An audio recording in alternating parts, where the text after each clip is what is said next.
Kia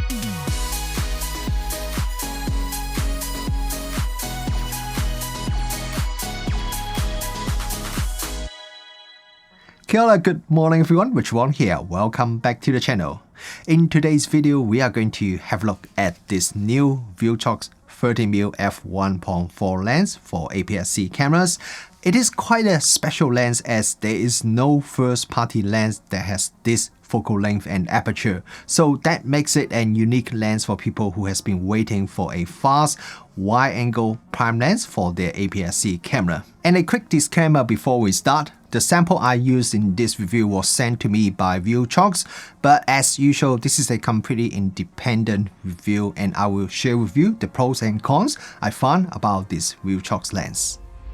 This Viltrox 30mm f1.4 is the latest lens from Viltrox that is designed for APS-C mirrorless cameras. The lens has a full metal construction that feels solid. When I'm working on this review, it is available for the Fujifilm X mount, but it will most likely be also available for other mounts in the future. So check the video description below when you are watching this video, as I will update the info and link if it is also available for the other mounts as well. Just like the other recent Viltrox APS-C lenses, this lens is an autofocus lens that has full electronic features, so you can get the EXIF data with the exposure information in your photo. You can control the aperture from the camera, but the lens also has an aperture ring, so you can adjust the aperture from the aperture ring instead if you prefer to do that. Usually with Viltrox lenses, the aperture ring is decrypted, and only for the special version like this red one, the aperture ring would have clicks. But with this 13mm lens, even the standard version, the aperture ring has clicks, so I was quite surprised, but of course I'm very happy about that. The aperture ring has 3 clicks per stop, and the clicks feel okay. Not really the most satisfying aperture ring clicks, but at least it feels so much better than a declicked aperture ring. On the metal lens mount, there is a USB-C connector for firmware update. I heard there are some internal seals inside the lens, but Viltrox does not claim this is a weather-sealed lens. The size of this lens is a bit bigger than the other Viltrox APS-C lenses, but it still feels okay when I use it with my Fujifilm X-T3.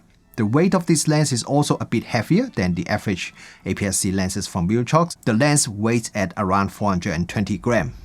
The autofocus performance of this Viltrox lens is pretty decent. The autofocus speed is quite fast, and I don't have any issue with the autofocus accuracy or the performance. I've only tested this lens with the Fujifilm X-T3, but Viltrox has done testing with the full range of Fujifilm cameras, and they have listed the compatibility chart on their website. Basically, most of the newer Fujifilm cameras are fully compatible, but I do suggest you to check out that chart on their website before you buy this lens for yourself. The minimum focus distance of this Viltrox lens is about 22 cm, and that gives you approximately 10 cm between the front element of the lens and the subject. The maximum magnification ratio is 0.1 times, which is not amazing for a lens of this focal length, but it is enough if you want to take some close-up photos with this lens. Let's have a look at the sharpness of this Viltrox lens. At f1.4, the center sharpness is already excellent. I was actually a bit surprised, a bit shocked by how sharp the lens is at f1.4, so I double checked my image to make sure it is indeed a photo that I shot at f1.4. But yes, it is f1.4 and I'm really impressed. Because of that, stopping down the lens doesn't really make too much difference in terms of center sharpness. The center sharpness would start to drop from around f11 onwards because of diffraction. Corner sharpness at f1.4 is good. I won't call it great, but it's very usable. It will gradually improve as you stop down the lens. At f2.8, the corner sharpness is really good already, and it will get even slightly better at f4. Wide-angle lens is usually not the kind of lens for melting background into bokeh balls, but because of this lens fast f1.4 maximum aperture and it can focus at reasonably close distance, so you could still dissolve the background quite a bit when shooting close-up photos, and the bokeh looks pretty nice as well. Now let's have a look at vignetting. At the maximum aperture f1.4, vignetting isn't very strong at all already, and when you stop down to f2.8, then vignetting is very minor, so it's not really noticeable. For such a fast wide-angle lens, I think Viltrox did a pretty good job in controlling the amount of vignetting with this Viltrox 30mm f1.4. A fast lens would usually have quite a bit of chromatic aberration, especially when you are shooting at the maximum aperture. But with this Viltrox lens, it has surprisingly small amount of chromatic aberration. Let's have a look at this photo. This is a test photo that I would do when testing all the lenses, and usually I would see a bit of color fringing around the high contrast areas. But with this Viltrox lens, there's virtually no color fringing, so it is very impressive. Checking my other real-world photos, and I also see very minimal amount of chromatic aberration. So great job again Viltrox in this area. Next, let's look at distortion. That means another brick wall test photo. Distortion control is quite good, but not perfect.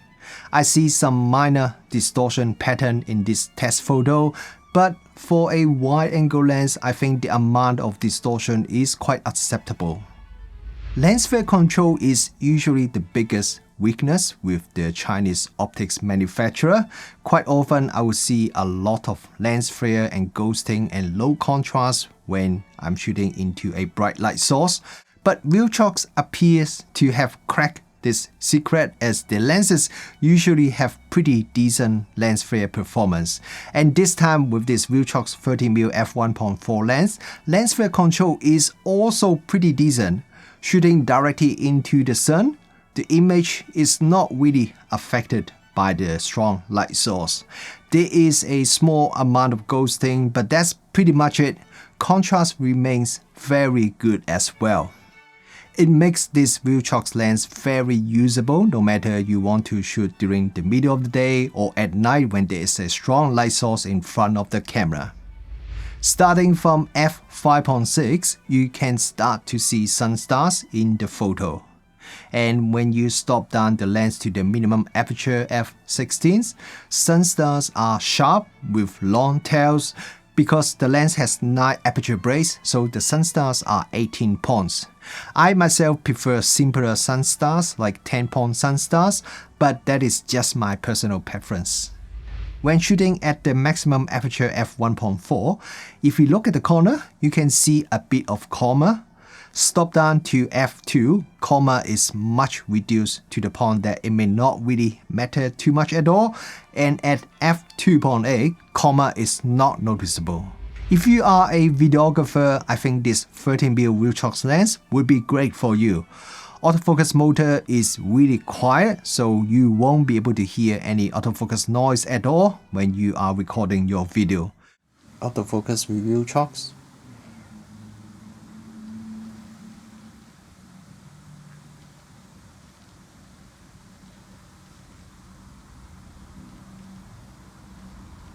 Focus breathing is really well controlled as well. Look at this focus breathing test that the focus switches between 1 meter and 10 meter. There is only very minor amount of focus breathing. The 13mm focal length make it really suitable for shooting vlogging style video as well.